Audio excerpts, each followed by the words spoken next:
നല്ല ചുവന്ന ഒരു i20 ആയിട്ടാണ് ഞാൻ വന്നിരിക്കുന്നത്. 2022 മോഡൽ ഡീസൽ വണ്ടിയാണ്, ഡീസൽ മാനുവൽ. സ്പോർട്സ് എന്ന് പറയുന്ന വേരിയൻറ്റ് വെറും 24,000 കിലോമീറ്റർ ഓടിയിട്ടുള്ളൂ. സിംഗിൾ ഓൺഷിപ്പിലാണ് നിൽക്കുന്നത്.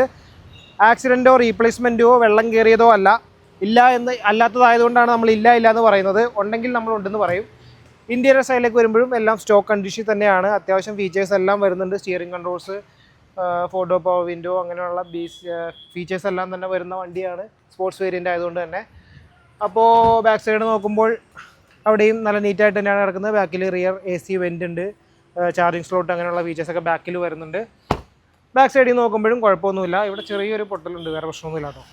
അപ്പോൾ ഈ വണ്ടിയുടെ ഡീറ്റെയിൽസ് എന്ന് പറയുന്നത് 2022 model sports diesel manual, 24,000 kilometre, single ownership. അപ്പോൾ ഇതിൻ്റെ വില വരുന്നത് 8,90,000 രൂപയാണ്. 8,90,000 ഫിനാൻസ് കയറും. ഏകദേശം ഒരു 1,90,000 ഒക്കെ നിങ്ങളുടെ ട്രാക്ക് അനുസരിച്ചിരിക്കും. ഡൗൺ പേയ്മെൻറ്റ് അടയ്ക്കാനുണ്ടെങ്കിൽ നിങ്ങൾക്ക് ഫിനാൻസ് ചെയ്ത് ഈ വണ്ടി ഇറക്കാവുന്നതാണ്. അപ്പോൾ ഈ വണ്ടി വാങ്ങിക്കാൻ താഴെ കാണുന്ന നമ്പറിലേക്ക് വേഗം വിളിച്ചോ.